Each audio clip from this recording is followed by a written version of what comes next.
Salutare lume! Astăzi o să vă prezint ce modificări am adus la acest subwoofer LG.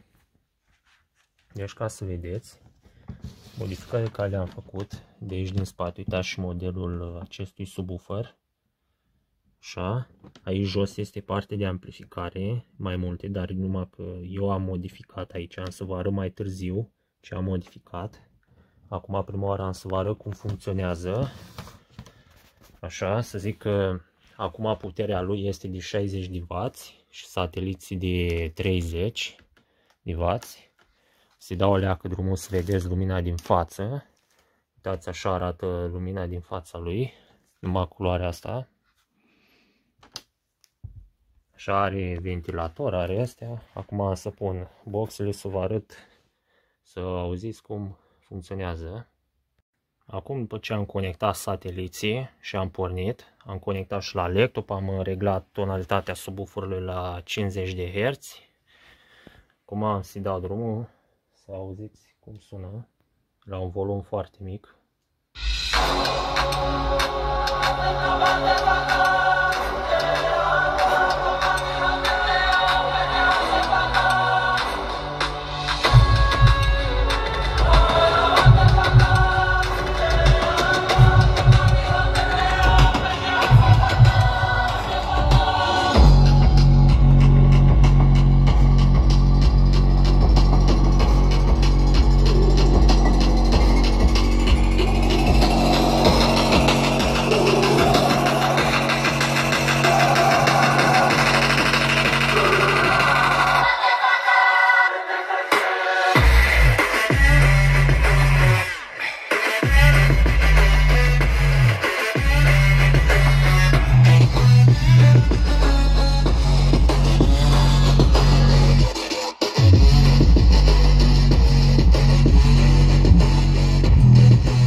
That the brothers on the rise now. Endless celebrations all in my house. Levitating now, I'm super duper fly now. Let them boy really see where I reside now. Put the time in while you always tell a time out. And the critic, cause I know I'm coming with it. You were sitting, you were watching, I was handling my business. Now I got the ball like Harry Potter playing Quidditch. And my business is from I can see what thing that happens in there. Oh man, I'm all that, yeah, I'm all that. Working for that, yeah, that what you call that. Blow up in the summer, have them yelling fall back. And I'm always been that ass like an epic ball cap. Turn that chain in the game like oh. Got a couple chains on me cause I like gold. They call me on the best and I told them I ain't no turn. Let me in town, let me tell you I so. Yeah, this ain't on the man. Facts, bro, facts. Lot of haters, tell me where they at though. I'm the new pop, all I do is rap though. Want me on your song, throw a couple stats, yo. Woo! Everybody.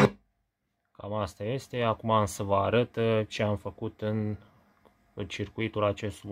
Vreau să vă spun că am modificat tot. Cum puteți vedea, acestea sunt modificările la acest subwoofer. Deci am schimbat partea de alimentare, amplificare și reglaj de ton. Aici sunt conexiunile, ca să le vedeți. Așa. Deci, ca să încep cu etajul de alimentare, este un transformator de 120 de W care are o punte de redresare și filtraj, condensator de la Nikon 4700 de micro pe 42 de volți. Tensiunea de lucru este plus minus 32 de volți. Deci la un volum maxim are o oscilație undeva de vreo 7 volți de la 32. Și aici este o altă punte cu condensator pentru ventilator și lumina din față. Aici este altă punte cu condensator și stabilizator de tensiune de 12 volți. Este alimentat cu 25 de volți, condensatorul este pe 35 de volți la 2200 de micro. Aici este la 470 de micro condensatorul, ventilatorul, vedeți aici cu radiator cu tot. Aici este regulatorul pentru ventilator, care se reglează după o rezistență ce își modifică valoarea în funcție de temperatură. Acesta are 10 kΩ și scade până la vreo 2 kΩ. Aici este partea de filtraj a semnalului, deci corecția de ton. Deci are două preamplificatoare TL074. Aici una, două și a treia bucată este 4558. Așa, deci aici este partea de care se transformă curentul, deci este alimentată cu 12V și dublează tensiunea la 2 ori 12V pentru circuitele operaționale. Aici este etajul final, format din două leme 3886 și un TDA 7296, ca să vă arăt. Deci cam așa arată. Așa nu se vede prea clar pentru că nici scrisul nu este atât de bine apărut. Da. Deci cam astea sunt modificările pe care le-am făcut, ca să vă arăt și ce au avut înainte de a modifica acest subwoofer. Am să le pun deasupra. Deci prima placă și sursa de alimentare. Vedeți, sursa în comutație cu două transformatoare.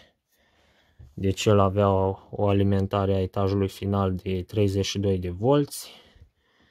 Și aici alimentarea la alte tensiuni. Aici este portul pentru DVD-ul. Vedeți cum arăta portul înainte. Eu nu am DVD-ul la acest subwoofer. Am găsit subwooferul în târg fără DVD-ul, fără boxe. Deci așa l-am luat, ars. Aici este partea de stabilizare.